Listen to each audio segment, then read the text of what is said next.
Tu n'arrives pas à la lancer là?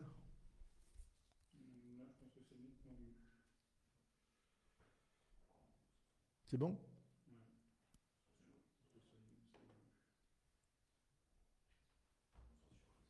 Oui. Ça marche là? C'est bon. Donc je reprends. Nous sommes donc, excusez-nous de l'interruption momentanée de l'image, c'est un petit peu à vous les studios. Donc je reprends le fil.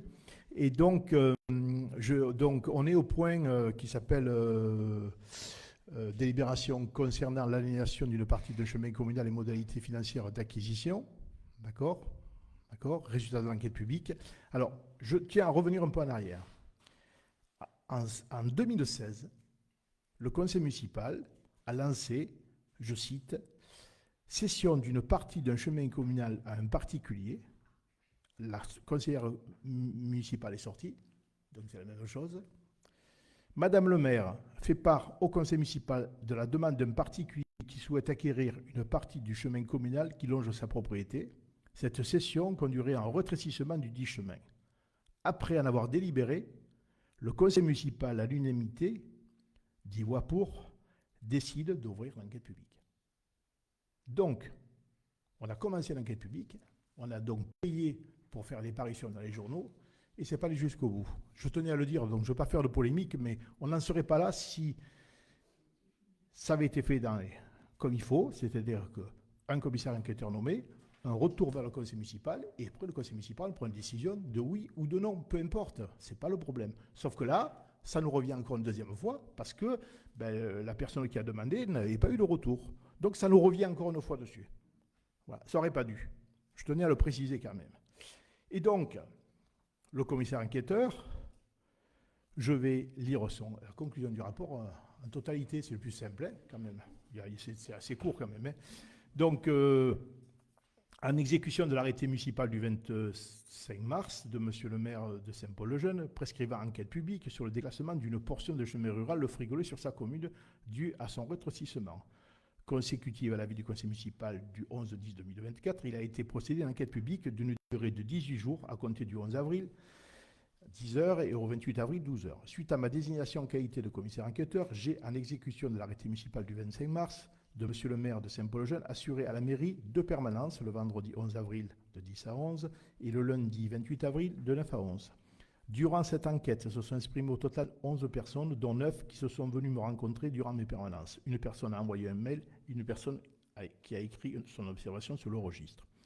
Nous sommes dans le cadre d'une enquête publique prescrite pour le déclassement avant aliénation d'environ 65 mètres,28 mètres carrés d'une portion de chemin rural Le Frigolet, correspondant à la surface restant après réduction de 1 mètre de large du chemin sur sa portion haute, puis sur la route de Sagné entre la parcelle BI 122 et AH 247 et basse entre la parcelle BI 122 et AH 578, propriété Moloch pour la AH 247 et Roux Margoton pour les deux autres parcelles BI 122 et AI 578 qui s'est tenu durant 18 jours. Le dossier et le registre d'observation ont été maintenus pendant toute la durée de l'enquête aux heures d'ouverture de la mairie de Saint-Paul-le-Jeune à la disposition du public. Des moyens d'information efficients ont été mis en œuvre avec, en plus de l'information du site internet, le visuel de l'avis de l'enquête publique sur Facebook, il y voit, ainsi que l'affichage en mairie sur les panneaux d'affichage du quartier de Frigolet et en début et en fin du chemin. Les permanences ont été assurées conformément aux dispositions de l'arrêté prescrivant l'enquête, pour laquelle je disposais pour l'accueil du public d'un espace dédié permettant de recevoir les citoyens dans des conditions garantissant la confidentialité, gage d'une expression libre. Pour transmettre les contributions, le public disposait du registre sur lequel il a été déposé une contribution ainsi qu'une adresse mail par laquelle a été reçue une contribution. En conclusion de cette enquête, à l'état actuel du dossier, de l'examen approfondi du projet, après en avoir pris connaissance et analysé les éléments complémentaires recueillis, notamment lors de la visite des lieux, et après avoir étudié et confronté les avantages et les inconvénients du projet, j'en retiens que, premier tiré, concernant les attendus du caractère général, le projet de rétrécissement de ce chemin ne dégrade pas sa qualité de chemin de randonnée, au contraire. Concernant l'intérêt du public au regard de l'usage de cet espace, il convient en effet qu'il n'ait plus d'usage de dépôts divers et variés, mais soit de par sa largeur plus facilement identifiable. Au vu des éléments Deux points. Pour la partie haute du chemin, les deux riverains se portent acquéreurs des deux côtés, jouxtant leurs parcelles après rétrécissement du chemin.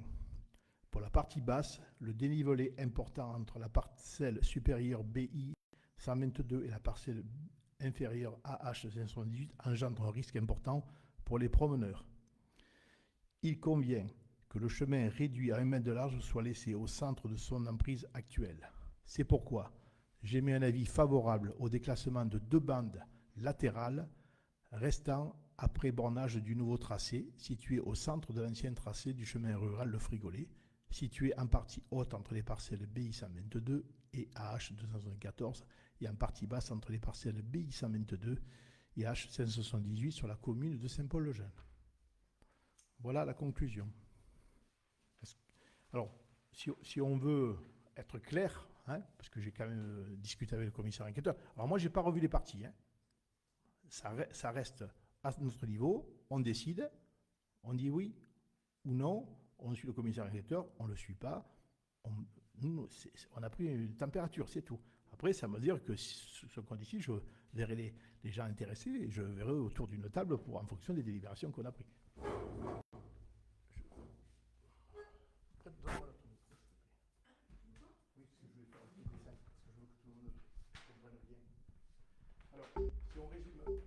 Si on résume un petit peu la situation, donc là vous avez la route qui va au viaduc du Delovis, d'accord? Ça c'est la maison de Madame Roux Margoton qui est ici.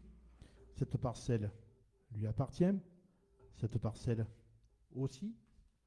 Cette parcelle donc appartient à Monsieur. J'ai un trou de mémoire. Monsieur Morlock, excusez-moi. Monsieur Morlock est d'ici, d'accord? Donc, Madame Margoton souhaitait récupérer sur ce chemin qui fait 3 mètres, 2 mètres ici et 2 mètres là. D'accord? La proposition du commissaire enquêteur est autre, au vu des deux parties qu'elle a reçues. Hein. Ça serait de garder un chemin, d'accord, qui serait au milieu, qui ferait 1 mètre de large, voilà, donc qui garderait le côté piétonné de ce chemin, parce qu'il est piétonné, il ne peut pas autrement, et de garder de chaque côté, ne pas le mettre au bord, parce que là c'est un peu, c'est en hauteur, d'accord, de ne pas garder le chemin au bord, de le garder en plein milieu, jusqu'ici en bas là, voilà, de ne pas le modifier, ça ferait comme ça, d'accord, et ça après ça reprend le chemin normal. Donc ça veut dire qu'on céderait ça, on garderait ça, oui, excusez-moi, on garderait ça, voilà, et on arrive là. Après, ça, c'est le chemin qui ne bouge pas, c'est celui qu'on a de l'autre côté. Et donc, après, il suffit de borner de chaque côté, d'accord, à partir de là. Donc, ça ne modifie rien. Ici, cette partie serait vendue à cette personne. Cette partie à Mme Margoton, celle-là aussi, et celle-là aussi, forcément, puisqu'on est... Bon, nous, ça nous dégage parce qu'on n'a plus le mur en responsabilité. Il faut se le dire quand même, hein. Ce qui n'est pas rien. Et donc, ça, c'est la proposition du commissaire enquêteur. Voilà. Parce que ce n'était pas au début ce qui était prévu. Alors après, moi, je n'ai pas revu les parties. Hein. Mon rôle n'est pas d'abord de venir vers vous. Et après, en fonction de ça, ben, voilà. Donc, je ne sais pas. Vous pouvez prendre le micro si vous souhaitez. Oui, là, juste pour revenir du coup sur... Parce que là, on a la conclusion du rapport. Oui. Mais dans le rapport, du coup, enfin, voilà, il est dit qu'il y a 11 personnes qui sont venues rencontrer la commissaire enquêtrice. Oui. Sur ces 11 personnes, souvent ce qui revient, c'est que les gens ont peur de la disparition de ce chemin. Oui. Et je pense que, enfin, voilà, là déjà, il y avait une incompréhension dans le but de la démarche. Parce que, effectivement, ce chemin est un chemin de randonnée, même si actuellement il est très embroussaillé et qu'il est difficile d'y passer. C'est un chemin qui existe. Et quoi qu'il en soit, même s'il n'est pas utilisé aujourd'hui, peut-être que dans le temps, je ne sais pas s'il y en a qui décident de défricher des parcelles et de faire des potagers comme il se faisait avant dans le temps, il était important de le garder.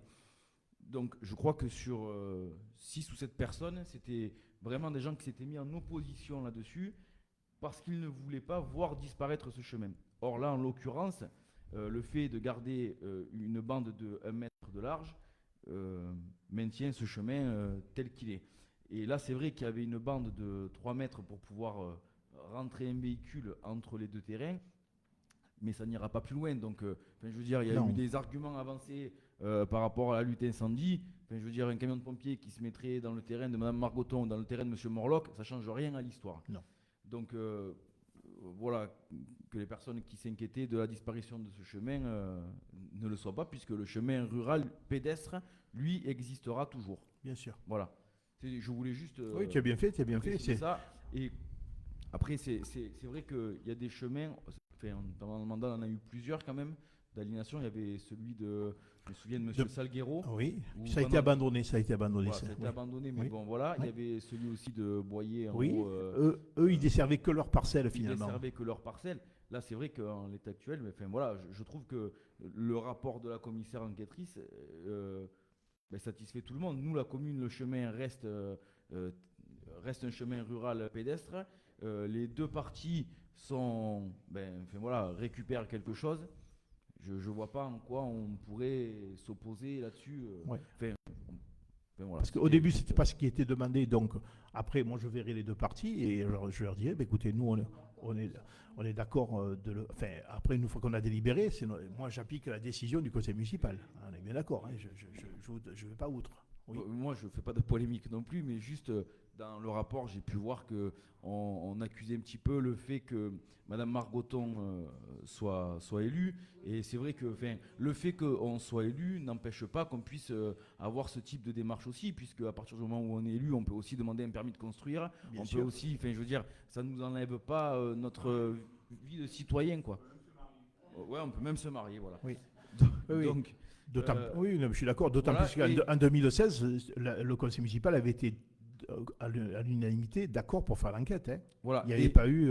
Voilà. Et l'affichage de l'enquête a été fait dans les règles, puisqu'on a communiqué sur le Dauphiné, sur la tribune, sur IliWap, sur Facebook, sur les affichages. Je veux dire, tout a été fait en conformité. Oui. Donc, ni on privilégie, ni on fait je pense que, on reste objectif et droit dans nos bottes. Donc, à partir de là, voilà, c'était juste. Merci, Julien. Est-ce qu'il y a d'autres interventions sur. Bon. Donc. Moi, j'ai pas de. Par rapport à notre. Puisque quand on a fait l'enquête, on ne savait pas si on allait dire oui ou non, hein, puisqu'on avait dit dire. Voilà. Donc, si on peut arriver par cette réponse satisfaire tout le monde, je ne vois pas pourquoi on ne le ferait pas. Hein, voilà. Alors, le chemin, il n'est pas entretenu, mais je vous rappelle que les chemins dits vicinaux, la commune n'a pas obligation de les entretenir. Hein. Elle entretient les routes, voies communales et des chemins, parce que s'il fallait que je fasse tous les petits chemins de la montagne, je pense qu'il me faudrait beaucoup plus de personnes. Alors de temps en temps, on peut le faire, mais c'est pas systématique, parce que vous regardez avec la pluie qu'il y a en ce moment, je ne dis même pas des fois le centre-ville, donc je vais pas forcément dans les petits chemins. C'est qu'il faut le comprendre aussi. Voilà. Ça dépend de la saison aussi. Voilà. Mais bon, voilà, écoutez, moi, je vous propose, s'il n'y a plus de questions là-dessus, de suivre le commissaire enquêteur et de décider de rétrocéder un mètre de chaque côté. Hein, on est bien d'accord sur le principe, hein, vous avez vu, de chaque côté là, et puis de chaque côté, et en gardant au milieu ce chemin. Nous, ça nous enlève le côté du mur sur le côté, puisqu'il ne sera plus à nous. S'il tombe, on n'aura pas le chemin à refaire. Voilà. Hein. Et bon, après, si les pétitionnaires, si les personnes ne sont pas d'accord, on ne fera pas. Hein. Voilà, c'est tout. Hein. Voilà. Donc, on va voter quand même. Hein. Jean-Luc. Pour l'enregistrement, tu peux rappeler qui est présent, qui est des procureurs. Oui, alors, le présent, redonne. Donc, je rappelle donc les présents, c'est le maire, Éric Ambrosino, Daniel Antonotti, Julien Bernard, Johan Dussautoir, Thierry Laurent, donc Magali est sorti, donc le parti ne peut pas au vote, Jean-Luc Rio et Michel Soulignac. Et on a des procurations pour Muriel, David, Cathy et Nathalie.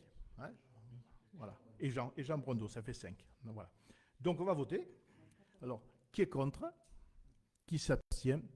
Donc à l'unanimité pour aligner une partie du chemin pour les pétitionnaires. Reste maintenant à voter sur le prix. D'accord? Puisque c'est la deuxième étape. Alors, Moi, je me suis resservi je suis allé rechercher dans nos délibérations. On est à peu près dans la même configuration de zone constructible. D'accord? C'est-à-dire qu'en fait, ce n'est pas un terrain en zone naturelle, il fait partie d'une zone potentiellement. Alors, je ne dis pas, attention, que l'espace permettrait de construire autant que faire se peut sur ces zones, mais en tout cas, il est déclaré dans une zone potentiellement constructible.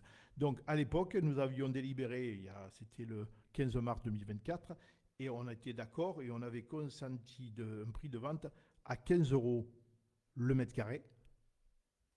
Voilà. Et en disant qu'il y avait quand même que c'était pris, il convient aussi que les procédures d'acquisition avec le bornage et les frais de notaire sont pris en charge par les pétitionnaires, puisque nous, voilà, hein, ça paraît normal, hein, ça sera marqué dans les délibérations. Voilà. Moi, je pense qu'il faut être rigoureux et laisser le même prix qu'on a voté la dernière fois. Hein, qu'est-ce que tu en penses? Non, je suis d'accord. Après, la seule chose, c'est que j'entends déjà un petit peu les détracteurs dire 15 € le prix du mètre carré constructible, mais ne leur en déplaise, les gens vont pas s'enrichir avec une bande de 68 mètres carrés et une bande de... Voilà. Donc à un moment donné, il faut qu'on soit aussi cohérent, et c'était ce qu'on avait déjà fait pour d'autres personnes. Donc nous, on reste sur notre ligne de conduite, et voilà, c'est pas...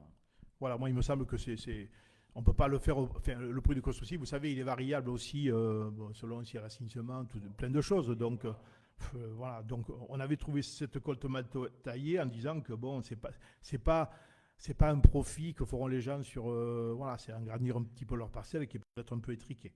Voilà.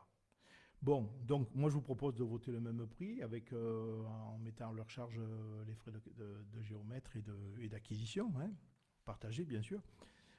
Qui est contre? Qui s'abstient? Bon, mais à l'unanimité, je vous remercie. Alors, après, on avait un deuxième point. C'est. Donc, ça, c'est fait, c'est voté. Magali peut rentrer, bien sûr. Magali peut rentrer. Alors, le point d'après, c'était délibération sur les nouveaux statuts du SDE. Bon, je vais vous le distribuer. Il n'y a pas grand-chose qui change. Le statut. Je ne peux pas interrompre le conseil, mais je vous rappellerai. Tenez. Je vais en garder un par contre. Oui, j'en ai un. Alors, donc le SDE, vous savez, nous adhérons au syndicat SDE 07, donc, dans lequel nous avons des délégués. Alors, des fois, c'est par représentativité, ce n'est pas nous directement. Magali, on l'avait désigné au SDE, mais après, il y a eu des surreprésentations, et donc, du coup, après, on n'est pas forcément au conseil d'administration du SDE, c'est que de la représentativité. Alors, donc là, ils font un petit rappel. Bon, il n'y a pas grand-chose qui change, c'est la modification du statut du SDE 07, je l'ai lu. Donc, vous voyez, ce qui est important, peut-être, c'est avant les 4 points noirs, là, il y a marqué en matière de gouvernance du syndicat, il a été décidé de revoir le nombre de délégués titulaires et suppléants des communes urbaines, des EPCI et des représentants des communes désignés par les collèges de la manière suivante. Les communes urbaines, c'est pas nous. Les EPCI disposent d'un délégué titulaire et d'un délégué suppléant, ça c'est le cas. Les communes représentées au sein des collèges d'arrondissement électoraux, c'est notre cas, bénéficient d'un délégué titulaire et d'un délégué suppléant, étant précisé que la composition des collèges d'arrondissement n'a pas été modifiée. Et après, au sein de chaque collège d'arrondissement, les délégués désignent des représentants syndicaux dont le nombre est de un délégué titulaire et d'un délégué suppléant par tranche révolue de 5000 habitants. C'est-à-dire qu'eux, ils ont délibéré, ils nous demandent d'approuver ces statuts. Hein, c'est tout. Hein. Ben, je vous le relis, il doit y avoir quelques bricoles de modifier, notamment le nom après. Il a été décidé, vous voyez, moi je n'ai pas vu trop de différence, c'est simplement, je pense, sur les absences. Voilà, c'est ça, c'est derrière justement, Julien. 2 articles supplémentaires relatifs à la suppléance et à la vacance des représentants issus des collèges d'arrondissement et des comités syndicales. Il est ainsi proposé qu'en cas d'absence ou empêchement temporaire d'un représentant titulaire, il peut être représenté par le représentant suppléant ayant obtenu le plus de voix lors de sa désignation au sein du collège d'arrondissement. C'est ça qui est modifié. En cas d'absence ou empêchement définitif d'un titulaire au sein d'un comité syndical, son remplaçant est assuré à l'occasion de la plus proche réunion du collège d'arrondissement concerné. Pendant la période d'intérim, entre la fin du mandat du représentant et la désignation du nouveau représentant, le comité syndical est réputé complet. Voilà, c'est des points techniques, quoi. Enfin, c'est dire, ça ne change rien. Par contre, ils ont changé de nom. Donc maintenant, ça s'appelle... En outre, il est décidé de modifier la dénomination du syndicat qui s'appelle Territoire d'énergie TE07. Parce que je crois que c'est un peu uniformisé au niveau national. Ils s'appellent tous Territoire d'énergie, alors 07, 30, voilà, ça a un peu changé. Voilà. S'agissant des autres modifications proposées, des précisions ont été apportées. Les contributions des membres dont le montant est fixé chaque année par le comité syndical, la comptabilité du syndicat, article 9, l'adoption du règlement intérieur adopté par délibération du comité syndical venant préciser le fonctionnement du syndicat, et les conditions d'adhésion de nouveaux membres soumis à la délibération du comité prise à la majorité absolue des suffrages exprimés. Vous savez que si quelqu'un veut intégrer le syndicat, il faut délibérer, le faire rentrer, et s'il veut sortir, il faut délibérer. Voilà. Bon, moi, j'ai rien vu qui ferait bondir et qui nous ferait sortir du syndicat. Bon, sortir du syndicat, je pense que c'est un peu compliqué quand même. L'éclairage public, c'est quand même quelque chose qu'on ne pourrait pas gérer en direct. C'est pas possible. Alors ça dépend de... effectivement, tu as raison. Sur la rapidité d'information, c'est pas fait. Mais bon, tu sais qu'il y a des fois, il a fallu que je prenne mon téléphone quand même pour appeler directement en disant je vous ai signalé un truc, ça n'a pas marché, quoi. Voilà, bon, je vous propose qu'on vote les nouveaux statuts. Il n'y a rien qui nous change, nous, sur le principe. On va donc délibérer qui est contre, qui s'abstient. Donc à l'unanimité, je vous remercie. Alors après, alors ça c'est intéressant ce qu'on nous propose. C'est en fait, ça fait longtemps qu'on avait parlé d'une borne de recharge électrique. Et jusqu'à maintenant, il y a eu des prix. Donc le prix d'une borne, ça peut revenir aux alentours de, je vais vous dire le prix, comme ça vous saurez. Borne. Alors je sais que certains ne n'aiment pas trop les véhicules électriques, mais quand même, il y en a de plus en plus. Donc un jour de Saint-Paul, quelqu'un m'a dit, mais enfin quand même, pourquoi il n'y a pas de borne pour les véhicules électriques? Bon, il faut savoir que on n'a pas transféré la compétence IRV, qui s'appelle au SDE. Bon, en fait, ça veut dire que si on ne transfère pas, il faut donc faire les travaux d'installation, acheter une borne de recharge et puis l'entretenir nous-mêmes. Voilà. Or, en transférant la compétence, on est dans le même cas que l'électricité, en fait. C'est-à-dire qu'en fait, si la borne est abîmée, tout ça, etc., ça ne nous concerne pas, c'est un remplacement ou l'usure, etc. Et donc, une borne, il faut savoir qu'une borne, en gros, un coût moyen d'une borne sans toute électrification, en moyenne, une borne qu'on appelle la charge accélérée, ça coûte à peu près 13 000 €. Voilà. Et une borne à charge rapide, ça coûte 50 000 €. Oui, Julien, ne me regarde pas comme ça. Et donc, il y a des subventions dessus. Et là, en fait, c'est le SDE qui m'a appelé. Il me dit, écoutez, M. Bruyère, on est dans un programme à ce jour. Et donc, vous n'aurez rien à payer sur cette mise en place. Vous n'aurez qu'un abonnement annuel d'entretien qui sera de 500 €. C'est-à-dire que je ne paye pas l'installation ni rien. Et comme, je vous rappelle que l'endroit où il y avait le bungalow, je ne sais pas, comme vous voyez, j'ai gardé le compteur électrique. Voilà, on a gardé et on a fait passer une gaine électrique digne de ce nom. Donc, ça veut dire que là, on n'a pas d'ingénierie à faire, on n'a plus que la borne à placer. Mais pour que le SDE la place, il faut qu'on transfère la compétence au SDE. C'est tout simple, c'est tout. Oui, alors Eric, vas-y. Juste une question. Oui. Ça va nous coûter 500 € par mois? Par an. Par an. Oui. Combien ça nous rapporte? Non, ça ne nous rapportera pas rien. Ça ne nous rapportera pas. Non, ça ne nous rapportera pas. Non, mais parce qu'en fait, si tu veux, je pense que dans l'équilibre qu'ils font, ils doivent calculer le fait qu'il y a des recharges. Voilà. Mais je n'ai pas posé la question, tu as raison, je sais. Parce que du coup, c'est vrai que... Enfin, on est dans un petit village, on m'a demandé plusieurs fois, moi. Pas en ville, mais alors du coup, je me dis, en fait, c'est pour les gens au final qui sont de passage, parce que la majorité des gens qui achètent des véhicules électriques aujourd'hui, de fait, se font installer une prise de recharge à leur domicile. Oui. Donc je me dis, c'est vraiment uniquement pour le passage Parce que sinon, je ne vois pas pour qui d'ici ça peut être possible. Après, parce que peut-être c'est une charge rapide et qu'il y en a qui préfèrent payer peut-être un peu plus pour avoir une recharge rapide, j'en sais rien. Enfin, Oui, c'est que pour du passage. Hein. c'est que, voilà, c'est que pour du passage. C'est-à-dire que c'est quelqu'un qui est pas chez lui, qui veut chercher sa voiture. Juste, Ça peut être ça. sans faire de polémique, hein, Oui. faut savoir, ça c'est l'agence de la transition énergétique qui le dit, un véhicule électrique a un bilan carbone plus important qu'un véhicule thermique jusqu'au 70 millième kilomètre. Voilà, c'était juste la petite information. Voilà. C'est en train de changer. Oui. Mais Non, parce que moi, en fait, j'avais été, excusez-moi.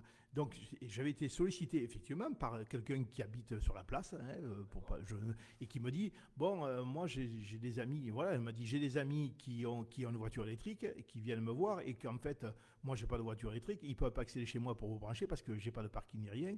Et c'est vrai que ça rendrait service. Il y avait une borne voilà, c'est tout. Donc et puis après, du coup, dans ma tête, je m'étais dit, quand on verrait dans le bungalow, j'ai dit, gardons l'installation électrique parce que ces 4 matins, on sera peut-être sollicité par des fournisseurs, parce qu'il y a eu des fournisseurs qui nous sollicitent aussi. Hein, mais bon, vu les prix, je me dis, c'est pas la peine. Et là, le SDE m'a appelé, il me dit, bah, écoutez, monsieur Boyer, on a cette proposition à vous faire. On a un nouveau programme dans lequel on a plein de subventions, donc on peut vous faire quelque chose à moindre coût. Voilà. Donc effectivement, tu as raison. Moi, je ne vais pas descendre garer ma voiture là-bas pour la charger, etc. Après, ça peut servir quelqu'un qui va au marché, mais il n'y en aura qu'une quand même. Hein. Il n'y en aura qu'une. Thierry, tu voulais intervenir? Oui, je voulais intervenir parce que j'ai eu une expérience propre, à savoir, à une époque, j'avais un véhicule tout électrique et je n'avais pas de prise particulière chez moi. Alors effectivement, on nous montre en particulier une certaine marque qui pose une borne de recharge. En fait, c'est que le boîtier, parce que si au bout, il n'y a pas l'électricité qui correspond à la charge, c'est comme si vous branchiez sur une borne 16 ampères. Alors ça, c'est la première question, la première chose. Deuxième chose, il m'est arrivé, parce que j'avais plus de batterie et chez moi, ça allait pas assez vite, de monter à Bannes pour charger plus rapidement.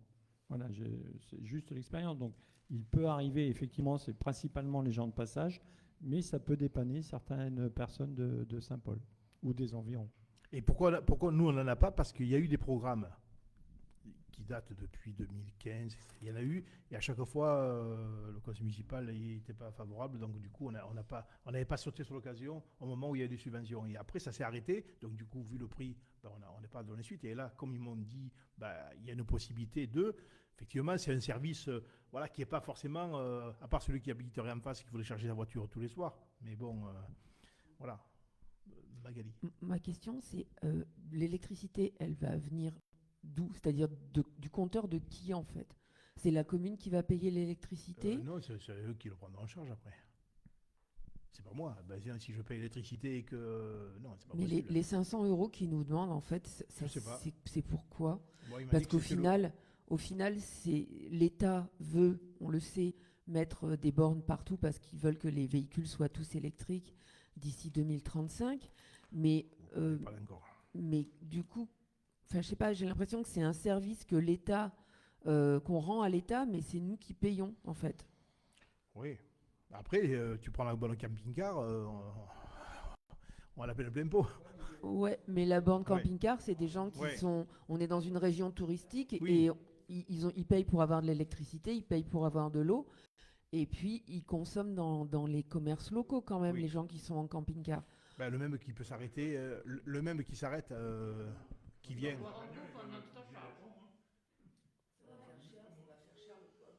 Oui. Juste une petite question technique sur l'alimentation du bungalow. Oui. Tu dis que tu vas te servir de cette alimentation. Oui. Si c'est une borne à recharge rapide, l'alimentation ne sera pas bonne. Hein. Oui, mais il faudra tout refaire. Oui, mais ils ne referont pas les tranchées parce qu'on a ça dépend de la grosseur du câble. Ah, mais on a calculé. Quand on avait enterré la gaine à côté de la voie douce, on a appelé le SDE pour leur dire, si on prend une charge rapide, quel est le diamètre de la gaine, tout ça, etc. Donc on avait demandé. Parce qu'ils se rebranchent où? Au compteur. Oui, non, mais d'accord. Oui, mais le compteur, il va falloir le changer. Je sais pas. Voilà. Je sais pas.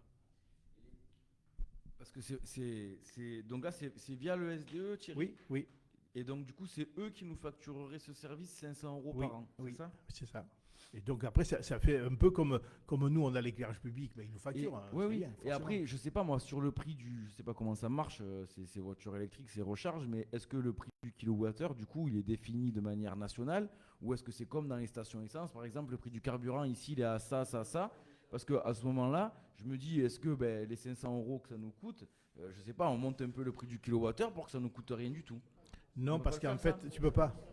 Parce qu'en Ah fait, ouais. il y a une plateforme qui gère ça et donc tu t'en sortiras pas. Parce que 50 000 €, enfin, c'est sûr que ça fait un budget. Après, j'ai vu sur certains chantiers de travaux publics, parce qu'ils utilisent beaucoup de pelles mécaniques électriques maintenant, en fait, ils ont des recharges avec un groupe électrogène. Je me dis, si on met un groupe électrogène pour recharger les voitures électriques, c'est... Non, je plaisante. Ah, c'est une pointe d'humour. Je leur poserai au SDE la question. Bon, c'est vrai. Bon, enfin voilà, moi je pense que on va transférer la compétence parce que de toute façon, je pense qu'il ne faut pas qu'on le gère en direct. Après, il y a trop de soucis, c'est un peu comme l'éclairage public, quoi. Bon, voilà. Puis une borne. Parce que j'ai vu qu'à Saint-Sauveur, ils ont 2 bornes. Oui, mais ça fait très longtemps qu'ils les ont. Tu vois, c'était l'ancien programme. À Barjac, il y en a une aussi, pareil. C'est le même système. On est en retard. Non, on est en retard au moins de 15 ans sur les bornes électriques. Le temps de recharge d'une voiture, c'est combien? Ben, ça dépend de ta voiture. Ça dépend des véhicules, mais les nouveaux véhicules, 80% 20 minutes. Recharge rapide. Recharge rapide. Hein. Ah ben, en charge normale. Moi, je sais que moi, c'est une Si tu niveau. mets du Ouais. 16 ampères, tu en as pour la nuit, quoi. Si c'est une borne normale, on pourra mettre qu'une voiture par jour, par nuit. Ouais. En fait, si tu veux, ces bornes, moi, ça rentre dans le détail, j'ai une voiture qui est hybride. Donc, sur une borne comme ça, je n'y vais pas parce que mon temps de charge est trop long. Je le fais chez moi ou je le fais pas, ou après, je vais alimenter ma batterie par freinage ou par ralentissement, etc. En fait, c'est plutôt destiné à des voitures totalement électriques dans lesquelles, en l'affaire d'un temps record, tu peux charger ta batterie, quoi. En fait, c'est l'autonomie de ces voitures électriques qui doit avoir un relais de bornes électriques un peu partout pour circuler parce qu'ils ne peuvent rien mettre d'autre que de l'électricité. Oui, tout à fait. Alors, moi, je rejoins un peu Eric et Julien. Par rapport aux 500 €, je ne comprends pas pourquoi ils demandent 500 € de participation à l'entretien, d'autant qu'elle ne nous appartient pas et qu'on n'aura pas de retour. C'est un peu ça qui... Alors, c'est pas le fait que 500 € sur le budget, ça passe largement, mais c'est le principe, moi, qui me... Ouais, j'en sais pas plus. Honnêtement, j'en sais pas plus, mais comme ils veulent me l'installer avant l'été peut-être, donc c'est pour ça que je l'ai mis au conseil municipal. Eh oui, Oui, tout à fait. c'est pour ça. Comprenez? Ça m'embête vraiment parce que c'est vrai que, je veux dire, dans l'esprit, c'est louable. C'est dans l'air du temps. Il faut prendre soin de la planète, rouler à l'électrique. Mais c'est encore une fois une belle mascarade quand même. Quand on voit que l'hiver, on nous dit de pas trop chauffer, qu'on va aller acheter de l'électricité en Allemagne qui sortent d'usines à charbon, quand on ne sait pas où on va recycler nos batteries électriques, quand on voit l'exploitation, bon, même pour les téléphones portables, hein, mais des minerais, je veux dire, dans certains pays où on exploite des enfants, on est propre, mais on a le cul sale. Donc, je suis vraiment très gêné. Enfin, ça m'embête parce que j'ai envie de soutenir ce projet, mais de l'autre côté, en fait, il y a mon cœur qui me dit, mais Julien, tu vois pas qu'on marche sur la tête? Et du coup, j'ai envie de voter contre. C'est terrible. Non, mais je suis désolé parce que vraiment, je sais que c'est l'avenir, c'est dans l'air du temps, on est en retard, les autres communes l'ont fait et compagnie, mais je sais pas, j'ai l'impression de me trahir d'un côté là. Tu vois, le SDE procédera donc au choix du fournisseur électrique. Les contrats de fourniture d'électricité sont au nom du SDE. Les consommations, les abonnements et les prestations relatives à la fourniture sont payés par le SDE. Donc nous, on ne paye pas l'abonnement, on ne paye rien quand même. Hein. Donc voilà. Oui, mais par rapport au service que tu... Enfin, je veux dire, tu vas dépasser 50 000 € pour remettre une borne? Non. Jean-Luc. Je trouve que parfois on a des réactions qui sont un peu bizarroïdes. On a investi dans une route qui va vers Bannes pour 2 habitations et ça nous a coûté la peau du cul. Alors là, c'est pas 500 balles. Hein. qu'on a dépensé, c'est combien, Thierry? Ou quoi, la route Du là-haut, du Mazel Mazel. On a dû dépenser plus de 30 000 30 000 euros. balles, hein, pour combien d'habitants? Mais enfin, En disant, c'est le tourisme, il faut Ouais. que les gens puissent accéder au commerce, Oui. etc., etc., oui, et etc. sur de bannes qui passent par là. Voilà. Et là, on est en train de mijoter pour 500 balles par an. Donc divisé par 12, c'est ridicule. Sur une histoire de éventuellement rendre des services à des touristes qui pourraient aussi utiliser cela comme une pause pour aller utiliser nos commerces. Donc je trouve que parfois on mégote un petit peu. Mais bon, moi je suis mal placé. Ma femme, elle a une voiture électrique, donc c'est vrai qu'elle fait partie de ces horribles personnes qui effectivement essayent de faire des économies d'essence sur leurs allers-retours tous les jours. Bah ouais, c'est ça. Et bon, qu'on est monstrueux, mais on assume. Bon, écoutez, après vous votez comme vous voulez. Hein. Moi, je vous le propose. Bon, moi, je vais voter pour, forcément. Hein. Mais voilà, moi, je pense que c'est une opportunité parce que si on m'appelle pour me dire il y a un programme dans lequel ça vous coûtera rien l'installation, j'y vais. Voilà.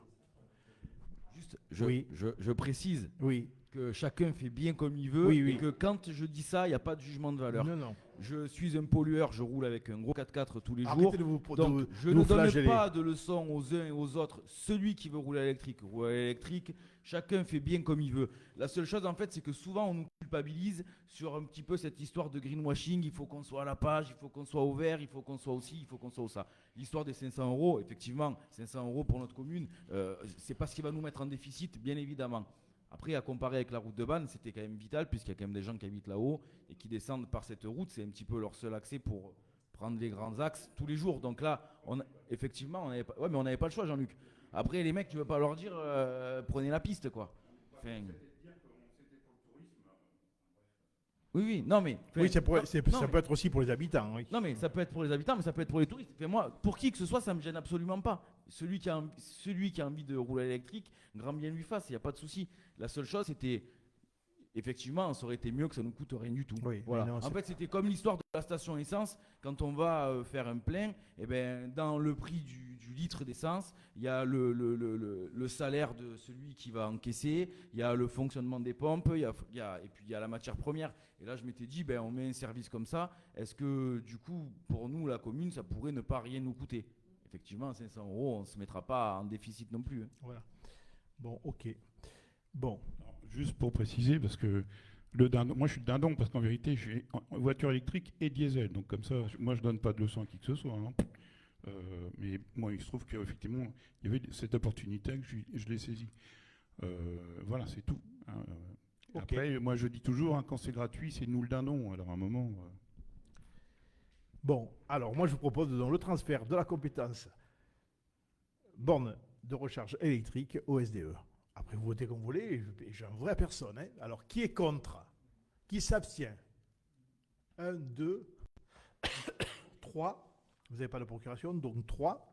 Et le reste donc est favorable, donc vous faites la différence. Ah, alors qui s'abstient? Qui s'abstient? Alors 4, excusez-moi, je me suis trompé.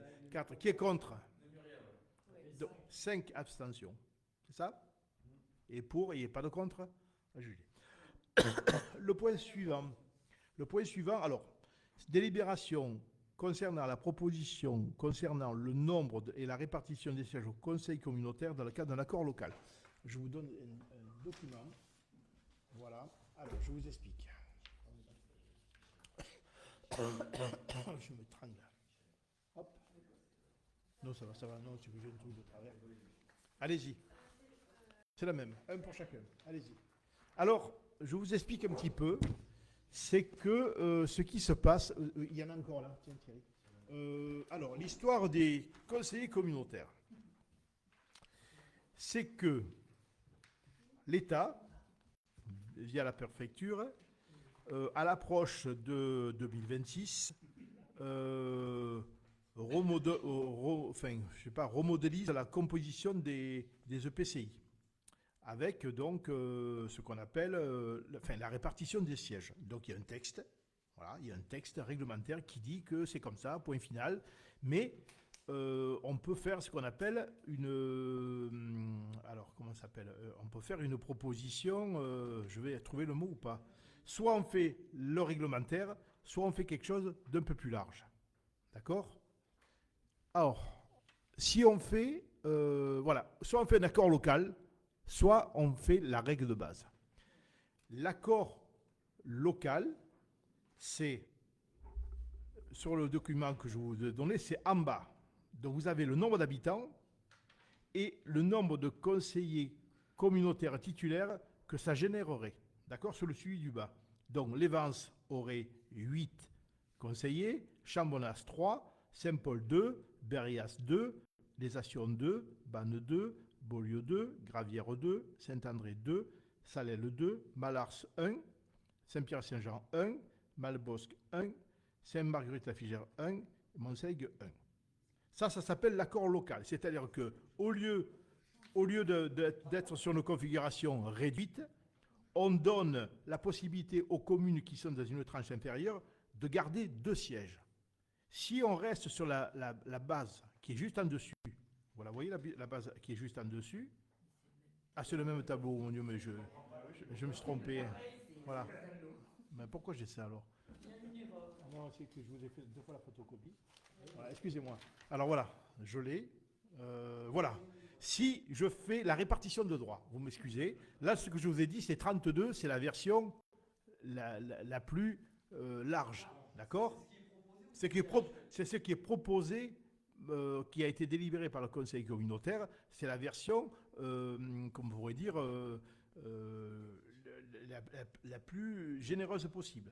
Si on fait la répartition de droits, vous pouvez noter à côté du chiffre que vous avez, comme ça vous verrez la différence. Si on fait de base, c'est-à-dire que droit commun, les Vence sont à 8, Chambonas est à 3, d'accord? C'est 3, mais vous pouvez le marquer à côté, 3. Alors pourquoi Chambonas passe de 2 à 3? Parce qu'il a augmenté sa population. Donc, non, attendez. Vous avez, Ce que tu nous as donné, c'est la délibération qui a été déjà faite. oui, voilà. C'est ça. C'est la moins généreuse. Voilà. Donc après, Saint-Paul-le-Jeune 2, ça ne bouge pas. Berrias-Castejo 2, ça ne bouge pas. Les Assions 2, ça ne bouge pas. Par contre, Bannes, au lieu de 2, passerait à 1. Vous me suivez? Beaulieu passerait de 2 à 1. Saint-André passerait de 2 à 1. Gravières passerait de 2 à 1. Saint-André-de-Cruzière passerait de 2 à 1. Les Salelles passeraient de 2 à 1 et les autres resteraient à 1. D'accord? Donc, ce qu'a fait la communauté de communes, dont je fais partie, on a voté la version à 32 sièges pour que les communes que je vous ai citées qui étaient à 1 restent à 2. Donc, ça veut dire que, comme on a délibéré ça en conseil communautaire, il faut que ça repasse dans chaque commune pour savoir si chaque commune est d'accord avec ça. Il faut savoir que le jour du conseil communautaire, la commune de Vannes a voté contre. Non, mais ça, c'est pas ça. Alors, la délibération de la communauté de communes donc, a été la suivante. Alors, la communauté de communes. Donc, il y avait 29 votants, il y a eu 22 pour et 7 contre. Et les arguments donnés par le maire des Vence a dit, M. Jean-Marc Michel estime que la communauté de communes dont la population est la plus nombreuse et étant supérieure au quart de la population n'est pas suffisamment surreprésentée dans le cadre d'un accord local. Il informe l'Assemblée que les élus de la commune de Vence voteront contre cet accord local. Mais c'était un... Tu as dit Bannes a voté contre. Non, pas Bannes, les Vence. Ah oui, je ne comprenais pas, parce que justement, Bannes en l'occurrence... Ah, excusez-moi, j'ai vasouillé. Ah oui, d'accord. J'ai vasouillé. Donc, ça veut dire que les Vence ont estimé que dans cette version, la proportion leur faisait perdre un petit pourcentage. Mais parce que du coup, là, en enlevant donc, des sièges, par exemple, à Bannes, à Saint-André et tout ça, est-ce que ça en redonne aux Vence? Non. Eh bien oui, mais ça a été quelque chose d'incompréhensible. C'est-à-dire que ça reste à 27, et tu vois bien que dans la version dite de droit commun la plus basse, les Vence restent avec 8. Mais c'est la proportion qui change. Monsieur Michel, justement, donne la proportion. Il dit qu'ils ne sont pas assez représentés. C'est ça. Par rapport à leur nombre d'habitants. C'est ça. Mais après, du coup, ça va être aussi le cas de Bannes et de Saint-André. Enfin, pas qu'ils ne seront pas assez représentés, puisque c'est en fonction de leur nombre d'habitants. Mais une voix, c'est c'est peu quand même quand il y a C'est des ça. choses importantes à défendre pour les communes. Enfin, je pense ce qu'il y a eu tout au long du mandat, par exemple l'eau, certaines choses. Enfin, il y a des voix qui comptent quand même. Tout à fait. Et même si c'est des petites communes, c'est bien qu'elles gardent au moins 2 voix. Voilà. Et alors, oui. Non, on ne le perd pas. C'est eux qui gagnent un conseiller. Oui. Oui. Oui, mais nous, on ne le perd pas parce que ça ne change rien. Si on regarde Chambonnas et Vence, il y a un delta de 1700 habitants. Ils ont 5 conseillers de plus. Oui. Je sais. On en perd un pour 11 habitants, pour 1700, il n'y a pas de 5.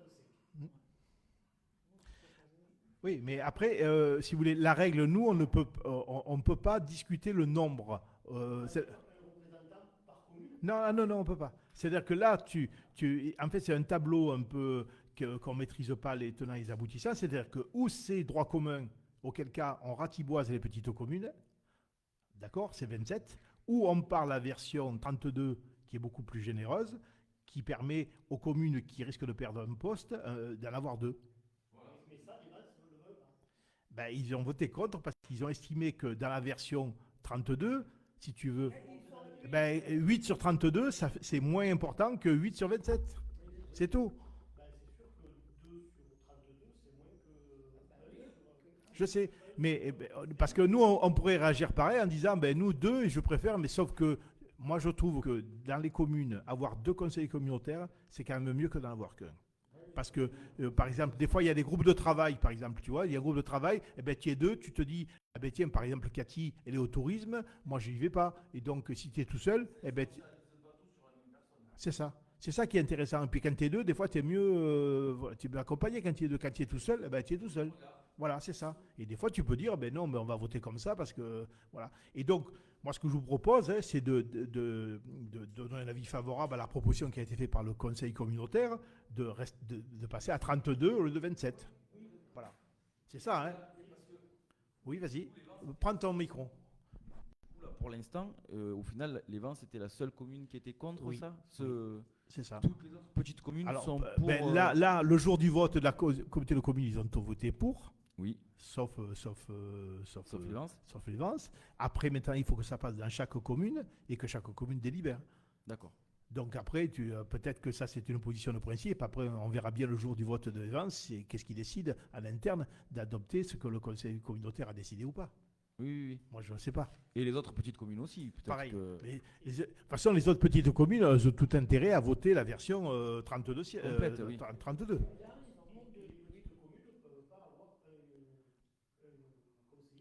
Non. Non, c'est un cadrage qui est national. Oui, c'est ça. Et si vous voulez, avant, jusqu'à maintenant, dans la répartition, Chambonnas avait moins d'habitants que nous. D'accord? Donc, il était à 2. Et le fait que, même s'il y a quelques habitants de plus, ben ça décale. C'est tout. Parce qu'il fut un temps, nous, à la communauté de communes, on en avait 3.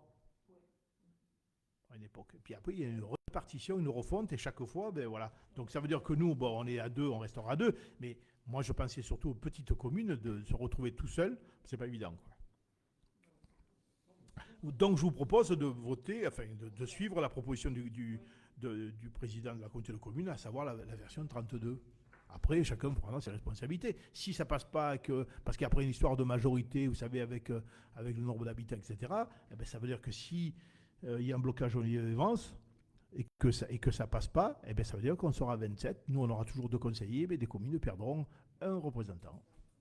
Mais moi, j'y peux rien à un moment donné, c'est plus dans notre compétence. Voilà, mesdames et messieurs, si vous n'avez pas d'autres questions, nous allons voter. Qui est contre? La répartition? Oui. Voilà. Qui est contre? Qui s'abstient? Une abstention? Et donc, tu as un vote avec. Donc, une abstention et 13 pour.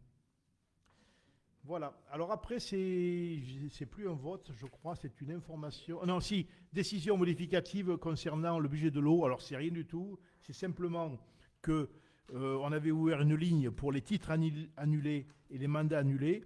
Donc, on a émis une somme, et donc recette égale dépense, et je crois qu'on a mis une somme inférieure à 10 000 euros. Et pour faire les écritures entre les titres annulés Et les recettes, les mandats, il nous faut mettre 10 000 euros au lieu d'une somme moins importante. Mais il n'y a pas de dépenses supplémentaires, c'est l'équilibre de dépenses et recettes. Donc il faut que je passe les dépenses et les recettes à 10 000 euros sur le fonctionnement de l'eau. Voilà. Donc qui est contre, qui s'abstient, donc je vous remercie. Alors après, on a une délibération, ça c'est fait, information concernant la mise en place d'une participation financière de la commune pour la protection sociale complémentaire des agents pour le risque santé. Alors, on ne votera pas, simplement je vous informe qu'il est passé un texte qui dit que la commune doit participer financièrement obligatoirement à la protection sociale complémentaire des agents territoriaux sur le risque santé. Oui, oui, oui, voilà. Et donc pour la santé. Et c'est-à-dire qu'on a une somme, c'est-à-dire que, alors, donc c'est la santé, mutuelle santé à compter du 1er janvier 2026. Donc on n'y est pas encore. Donc, sauf que il va falloir qu'on fasse une petite réunion de travail en dehors du conseil municipal parce qu'il va falloir qu'on saisisse le centre de gestion pour savoir quel modèle on veut choisir. Parce que ça ne sert à rien de délibérer maintenant, puisqu'après, ça ne sert à rien. Mais simplement, voilà. Et donc, il y a deux types. Alors, ce que je voulais vous dire, parce qu'après, on y travaillera en réunion, parce que sinon, parce que pour moi, c'est pas compréhensible, mais en fait, en gros, il y a deux... La prévoyance garantie, la MT, c'est la garantie du salaire, on l'a déjà. Sauf qu'à partir du 1er janvier 2026, on est obligé de mettre la santé, la mutuelle santé. Voilà. Alors, il y a deux types, d'après ce que j'ai compris, parce qu'au début, normalement, c'était le centre de gestion qui devait faire l'appel d'offres pour trouver la meilleure solution. Sauf qu'on a reçu un courrier du centre de gestion qui dit non, on n'a pas le temps de s'occuper de ça. On n'a pas le temps. Donc, dans le cadre de la labellisation, donc ils n'ont pas le temps. Voilà. Donc, il y a deux types. Il y a la labellisation, c'est-à-dire que ça pourrait être l'employé qui choisit sa propre mutuelle santé, d'accord, mais qui doit être labellisé. Donc, c'est-à-dire que ce n'est pas n'importe laquelle, il faut qu'elle soit labellisée. Ou c'est nous qui prenons une mutuelle santé, parce qu'on a des propositions, et à ce moment-là, au lieu d'être une labellisation, c'est une convention de participation. C'est différent, c'est-à-dire que c'est nous qui adhérons. Alors, je ne vais pas donner de nom parce que je fais la publicité. Je ne sais pas si je dis... je ne sais pas, je ne peux pas dire non. Je ne dis rien. Là, si je dis, quelqu'un vient me voir, une assurance vient me voir, me dit, ben, nous, on vous propose à tel prix pour les employés. Nous, on sait qu'on sera obligé de participer à hauteur de 15 € et quelques par salarié. Par mois. Voilà. C'est le minimum. Voilà. C'est la part que... Parce qu'en fait, on est obligé de la mettre en œuvre comme on a fait pour... Donc, du coup, deux modélisations. Soit la labellisation, c'est-à-dire que c'est eux qui ont leur propre mutuelle santé. Elle est labellisée, on participe. Ou alors, c'est nous qui faisons des sortes d'appels d'offres et on a quelqu'un et on dit, ben voilà, ça sera celle-là pour la commune parce qu'on a délibéré en conseil municipal et qu'on prend celle-là pour tous les employés. Et alors, ils la veulent ou ils la veulent pas. Mais donc, et après, nous, on met 15 € en face ou 15 € et quelques. Voilà. J'en suis là pour l'instant de l'explication et après, on y retravaillera avant de revenir vers le conseil municipal. Jean-Luc. Juste une question. Il n'y a pas de participation de la commune au titre des mutuelles que prennent les salariés Non, parce que dans certaines collectivités locales, il y a, à partir du moment où le salarié prend une mutuelle, la collectivité locale participe à hauteur de c'est temps. ça. C'est ça. Alors, c'est-à-dire que se développe, soit c'est celle qu'il aura choisi lui-même et qui est labellisée, ouais, c'est ça. ou alors c'est nous qui en prenons, on internalise. Enfin, je ne sais pas si tu as le choix. Normalement, tu as le choix entre les deux. Oui, mais c'est-à-dire que nous, on doit le proposer dans notre proposition au centre de gestion. Alors, pas tous ensemble. De ce que j'ai compris, les salariés ont la possibilité d'opter soit pour l'un, soit pour l'autre. C'est-à-dire la commune décide d'un régime de mutuelle qui n'est pas obligatoire mais proposé, mais le salarié peut aussi choisir une autre mutuelle, et dans ces cas-là, il y a une participation de la commune. Oui. Bon, donc du coup, ça veut dire qu'il faut le travailler un peu parce que voilà, ça demande un peu de précision parce que je ne maîtrise pas tous les éléments. Magali. Et est-ce que ce serait possible ou envisageable de demander à nos salariés de se renseigner auprès de leurs mutuelles si elles sont labellisées. Et si on a une majorité de salariés avec des mutuelles labellisées, du coup, ils n'ont pas besoin de changer de mutuelle. Et peut-être que ça les arrangera, en fait, plutôt que de nous prendre... Oui, mais d'accord, mais sauf que nous, il faut qu'on délibère de toute façon. Oui, mais s'il n'y en a aucun qui adhère à une mutuelle labellisée, peut-être que du coup, c'est plus facile le choix pour nous de dire... Ben, oui, on peut faire une enquête, tu veux dire. Voilà, on peut faire une enquête pour savoir un peu eux...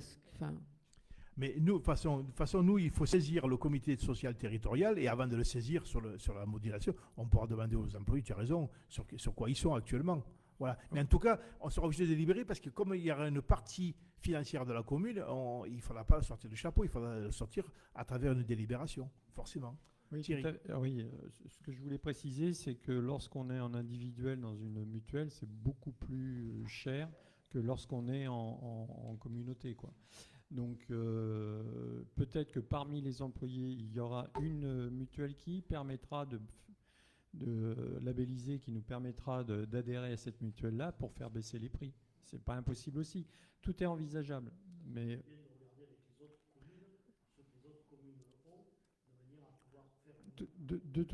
ouais. Ah bah, l'idéal, ça serait qu'effectivement, ce soit un achat groupé. Et que là, ça permettrait vraiment de faire baisser les prix. Mais ça, c'est autre chose. Hein. Voilà. Enfin, bon, voilà. Moi, ce que je voulais, c'est vous informer qu'il faut qu'on le fasse et qu'il faut avoir délibéré, avoir le retour du comité avec un avis sur la proposition qu'on fera. Mais on la travaillera en petit groupe de travail où on échangera entre nous par mail, etc. pour qu'on sache sur quoi on va. Quoi, hein. Mais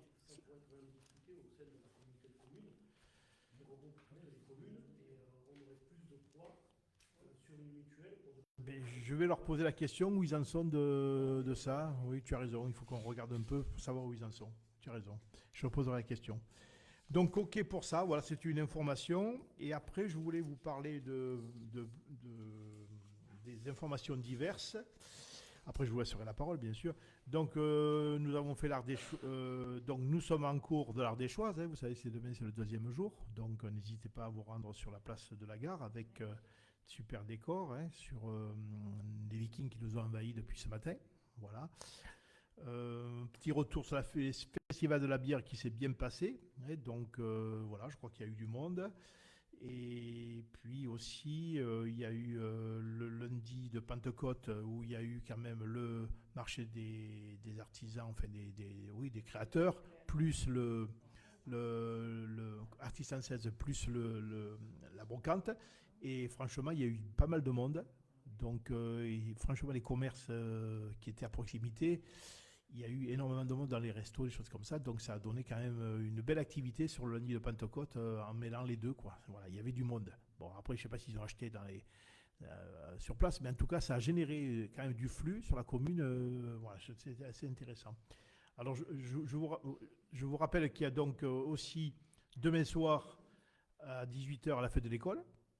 D'accord, hein, n'oubliez pas, donc 18h, puis ça se terminera au jardin Élie-Viedel par un petit apéritif avec l'association des parents d'élèves. À la médiathèque, en même temps, il y a ce qu'ils appellent une racontée, c'est un conte, donc à 18h30 à la médiathèque demain soir, 18h30. Il y a aussi le lendemain, il y a beaucoup de choses en ce moment, le concert de fin d'année de l'école de musique de la communauté de communes, donc dans la salle de Saint-Paul, on leur prête gracieusement. Le samedi 21, il y a la fête de la Saint-Jean, organisée par le comité des fêtes. Voilà. Donc, il y a une petite restauration sur place. Voilà. C'est samedi prochain. Le 25 juin, dans la semaine, l'ADASP fait un repas sur la place. Alors, voilà. Je crois que c'est à midi. Et après, le gros morceau, il y a la fête votive du 4 juillet, vendredi 4 juillet au 6 juillet. Voilà. Il y aura un petit peu de bruit, mais du bruit bénéfique pour la santé de tous. Après, il y aura le festival, ça va s'enclencher après rapidement, avec le festival des contes éclatés du 7 au 12 juillet. Finalement, ça se goupille pas mal, tout ça. Et après, on a les festivités du 13 et du 14 juillet, d'accord. Donc, cette année, une petite nouveauté, puisque le 13 juillet, il y a un repas organisé par le comité des fêtes, donc c'est sur inscription, on va bien diffuser l'information. On reconduit le groupe qu'on avait l'année dernière, Big Jack Planet, et on aura aussi le feu d'artifice. Et le lendemain, on aura le 14 juillet avec le vide-grenier de la MAM. Voilà, donc beaucoup de choses intéressantes. Hein. Ça fait... Après, on se reposera peut-être un peu. Mais en tout cas, c'est un peu actif là. Hein. C'est jusqu'au 14 juillet, c'est un gros morceau. Voilà. Je voulais vous parler aussi, on avait délibéré, vous savez, en conseil municipal sur l'arrivée de nouveaux mobiliers urbains dans lequel la communauté de communes achetait. Et nous, on avait une belle réduction en pourcentage, vous vous rappelez. Donc, on devrait recevoir peut-être des tables repas mélange fer-bois, voilà, qu'on pourrait mettre sur la place ou qu'on pourrait changer par rapport à celle qu'on a. Enfin, voilà, un peu de renouvellement. Je crois qu'il y a un kit réparation vélo, vous savez, qu'on avait commandé aussi pour les gens qui crèvent, etc. Donc tout ça, ça va arriver progressivement, je pense, d'ici le 14 juillet. Voilà. Daniel s'est lancé dans un truc pas facile, et la mise en valeur du carré des militaires au cimetière. Tu peux nous dire un petit mot ? Oui, il existe 8 tombes militaires dans le carré B du cimetière. Il y en a 8. Il y en a donc 7 soldats morts pour la France de la guerre 14-18 et un mort pendant la Seconde Guerre mondiale. Et donc ça faisait un moment que ça nous trottait. On voulait rénover ces sépultures qui sont perpétuelle, parce qu'à partir de 1921, les communes pouvaient céder des terrains perpétuels aux soldats morts pour la France. Donc nous en avons 8, elles sont toutes ensemble, mais elles commencent à être un petit peu vieilles. Et on a décidé, en partenariat avec le Souvenir français, de les rénover. Donc on ne touchera pas du tout aux sépultures, on ne touche pas aux tombes, aux pierres tombales. On va les nettoyer, on va refaire les gravures, on va mettre des flambeaux, on va améliorer l'espace, mais je voulais dire qu'on ne touche pas aux défunts, ça c'est sûr. Et je voulais lancer un petit appel, mais on refera un autre appel sur l'IWAP et sur le Facebook de la commune. Je recherche des renseignements sur les soldats qui sont inhumés dans ce carré. Donc j'ai déjà reçu un monsieur qui est un petit-fils de soldat, et j'aurais voulu avoir des documents, des photos pour éventuellement en 11 novembre faire une commémoration un peu spéciale et faire une petite expo sur pour ces militaires à la médiathèque, et on fera l'inauguration donc de la rénovation de ce carré. Et voilà, je voulais avoir des renseignements, donc je vais refaire une relance sur les réseaux sociaux et je donnerai mon mail, et vous pouvez me joindre par le biais de la mairie et je vous appellerai. Voilà, merci. Et donc on essayera d'avoir quelques subventions de la part, hein, c'est ça? Ouais. Oui, j'oubliais de dire que Monsieur Jousse, qui est du Souvenir français, va faire le nécessaire pour demander une subvention pour la rénovation de ce carré militaire. Donc, merci Daniel, tu passes beaucoup de temps dans le cimetière. Voilà, mais c'est important. Hein. Je voulais vous dire aussi que normalement, les journées du patrimoine, je crois qu'Aurélie travaille sur le verre à soie. C'est ça? On peut en dire un peu plus pour on en est où en ce moment? Donc, oui. Alors, Aurélie a récolté pas mal de documents, hein, que ce soit livres ou autres supports. Et je vais l'aider parce qu'elle ne peut pas faire ça toute seule. Elle va commencer à faire l'expo papier, c'est-à-dire pour faire... je me perds dans ce que je raconte d'ailleurs. Non. Bon voilà, je vais travailler avec elle pour mettre en place cette expo et on va... Oui, alors un appel, un autre appel, cette fois pour les journées du patrimoine. Si vous avez des choses qui concernent le verre à soie, la culture, je ne sais pas, des kimonos en soie, du tissu, de la soie, on est preneur pour les exposer le moment venu, et bien sûr, on en prendra grand soin. Merci beaucoup. Bien. Bien. Donc, alors, est-ce que sur les activités, est-ce que vous voulez rajouter quelque chose? Donc, beaucoup de choses. Hein. Simplement un petit retour sur les travaux quand même qui ont été faits là récemment. Quand même, on a fait beaucoup de choses. Quand même. Donc, on a fait quand même la piste du Chamval. Voilà, c'est pas négligeable, hein, la piste du Chamval. Donc voilà, donc ça s'est bien passé. Est arrivé, a été positionné depuis hier le panneau d'entrée du. Oui, vas-y. Pour la piste du Chamval. Oui. Vu que le sol a été resurfacé, c'est-à-dire que la matière première a été broyée, du coup c'est un petit peu ensablé, quoi. Voilà, ça fait du fin. La piste, il faut éviter de la traverser un jour de pluie, c'est ça. Parce que c'est quand même pas mal de grès et de glaise, et du coup si on veut pas l'abîmer, si on veut la maintenir en état le plus longtemps possible, après voilà, il y en a qui habitent sur place donc ils sont bien obligés de la prendre, mais si je sais pas, il y en a qui veulent aller à leur terrain, à leur jardin, s'ils peuvent éviter les jours de pluie, c'est que mieux. Oui. Voilà. Alors justement, donc je vais prendre un arrêté là, j'ai mis le panneau, donc interdiction aux véhicules à moteur, sauf riverains. Donc ils sont placés, il faut que quand même je prenne l'arrêté parce qu'il faut le motiver. Bon, voilà, moi je pense que les gens de Saint-Paul, ils sont conscients que c'est quand même un endroit où il faut éviter d'aller faire des courses de rallye. Et donc si on a y aller, qu'on est riverain, on y va. Et effectivement, c'est difficile donc il y aura un arrêté qui spécifiera tout ça pour les véhicules à moteur. Après, effectivement, le temps de pluie, c'est très compliqué parce que je voulais prendre dans l'arrêté interdit par temps de pluie. Sauf que le temps de pluie, ça ne veut pas dire grand-chose en termes de mots à utiliser pour dire c'est autorisé ou pas. Effectivement, ça fait appel au bon sens.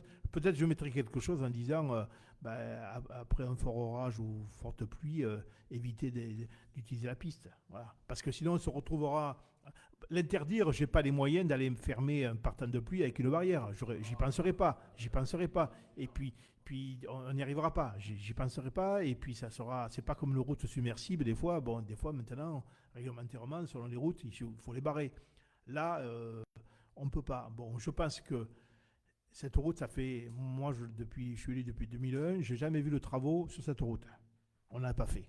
Je le sais, je me rappelle. À part avoir rajouté du gravat ou du 0,30 à des endroits, on n'a fait qu'accumuler, etc.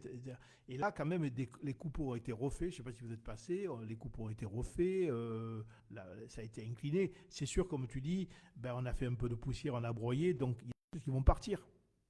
Oui, mais bon, il fallait quand même le faire, de toute façon. C'était indispensable de retrouver un peu, puis de retrouver un petit peu des arbres qui sont un peu moins infléchis sur la voûte.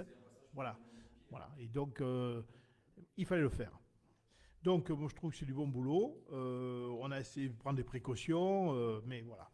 Alors après, la route de Sauvas, je ne sais pas si vous êtes allé sur la route du lavoir de Sauvas, donc on a fait un gros morceau là, en goudron. Alors ça, c'est du goudron, ça part de chez Monsieur Charon et ça descend jusqu'au gué et ça remonte de l'autre côté. Donc là, c'est un gros morceau aussi, parce que, bon, le méritait, cette route, ça fait très longtemps qu'elle n'avait pas été faite. Et donc, voilà, c'est fini et on espère qu'elle va durer très longtemps. Et puis, on travaille aussi sur la piste du Dolovi, parce que la piste du Dolovi, c'est une route qui mène à une habitation, donc on se doit de l'entretenir. Donc, on a refait tous les ruisseaux. C'est les employés communaux qui ont fait tous les bords de... Parce qu'il n'y avait plus de ruisseaux, en fait. Comment ça s'appelle? Donc, pour éviter que l'eau soit sur la route directement. Donc, tout ça, ça a été fait jusqu'en bas. Alors, on a fait un devis sur un broyage un petit peu comme on l'a fait au Chamval. Peut-être qu'ils ne pourront pas intervenir d'ici cet été. Donc, on verra s'il y a des trous, parce qu'il y a des endroits, il y a quand même des endroits où c'est compliqué, quoi. Tu ne peux même plus passer. Donc, peut-être qu'on chaussera un petit peu. Mais je pense que déjà d'avoir fait les caniveaux sur le côté, ça évite que la route soit la rivière, quoi. Voilà. Bon, mais c'est un bon début. C'est pareil, là, c'est pareil. Ça fait énormément de temps qu'on a... Et puis, surtout, on a fait une sorte de petit monticule à la fin du goudron qui renvoie sur le côté, qui renvoie dans le caniveau, qui part jusqu'en bas. Alors que jusqu'à maintenant, ça partait sur la route chez M. Kopp, là, en fait, c'est M. Hop, c'est ça? M. Kopp. Ça partait jusqu'en bas, ça partait d'en haut du frigolet, ça allait jusqu'en bas. Donc maintenant, on le renvoie comme il faut. Voilà. Donc ça, c'est un peu les travaux récents qu'on a fait. Et puis voilà, moi, j'ai pas d'autres questions. Si vous avez des points que vous souhaitez soulever, oui, vas-y. Par rapport aux festivités, je peux dire un petit mot? Mais tu peux. Le 13 juillet, du coup, il y a un repas sur la place le soir. Donc c'est du jambon à la broche. Voilà, il y a entrée, plat, dessert, le vin compris. Il faut juste penser à réserver avant. Donc si vous voulez faire voilà, un petit repas entre gens du village et de l'extérieur, même sous les platanes, vous êtes tous les bienvenus. Oui. Voilà, donc ça permettra avec l'orchestre et d'attendre le feu du 14 juillet, quoi. Non, je pense que ce sera bien. Voilà, alors on a un petit souci sur le compresseur de la chambre froide. Hein, je le dis aux associations, ça tombe mal, parce que c'est quand même le moment le plus utilisé de l'année. Donc la chambre froide est pour l'instant au repos, on va dire. Hein. Et donc, mais bon, allez, demain on devrait avoir quelques ouvertures sur la réparation ou pas de la chambre froide. Voilà, enfin, écoutez, ça tombe mal, c'est comme ça, on n'y peut rien. Est-ce que vous souhaitez intervenir sur d'autres points ? Oui, tu veux dire un petit mot ? Donc aujourd'hui, il y avait un webinaire sur l'autopartage qui était organisé par plein de... l'ALEC 07. L'ALEC 07 et puis plein de communautés de communes, même des citoyens y ont participé. Et donc en fait, la communauté de communes est en train de travailler sur la réalisation d'un site qui pourrait permettre de faire du covoiturage déjà. Et les solutions d'autopartage, donc on aurait besoin de 3 solutions en fait différentes. L'autopartage, c'est le fait d'avoir une voiture ou plusieurs voitures qui peuvent être partagées par plein de gens. Donc c'est pas vraiment de la location entre particuliers, mais enfin ça s'en rapproche un peu. C'est des gens qui acceptent que leur voiture soit utilisée par d'autres moyennant en finance, à peu près 30 centimes du kilomètre. Et pour ça, il faut le mettre en place, il faut avoir des véhicules à dispo. Donc soit ça peut être une entreprise qui met des véhicules à disposition, soit ça peut être une mairie, soit ça peut être des particuliers entre eux. Donc ça, c'est pour des gens qui auraient envie de se déplacer en voiture sans être obligés d'en avoir une à eux. Après, nous, on a le besoin aussi de véhicules, enfin pas de véhicules, mais de trajets à la demande pour des gens âgés qui auraient besoin d'aller à tel et tel endroit, qui n'auraient pas de véhicule eux-mêmes et qui n'ont pas forcément les moyens de prendre un taxi. Donc là, ce serait du bénévolat. Et il y a aussi donc ces sites de sorte de blablacar, mais qui seraient vraiment en local et pas pour des trajets habituels, mais pour des trajets ponctuels. Et donc, là, voilà, la communauté de communes, plusieurs villages dans la communauté de communes sont en train de s'intéresser à ce sujet. Bien. D'autres points ? On en reste là ? Bah écoutez, on vous remercie et la séance est levée. Merci à vous. Pas de questions ?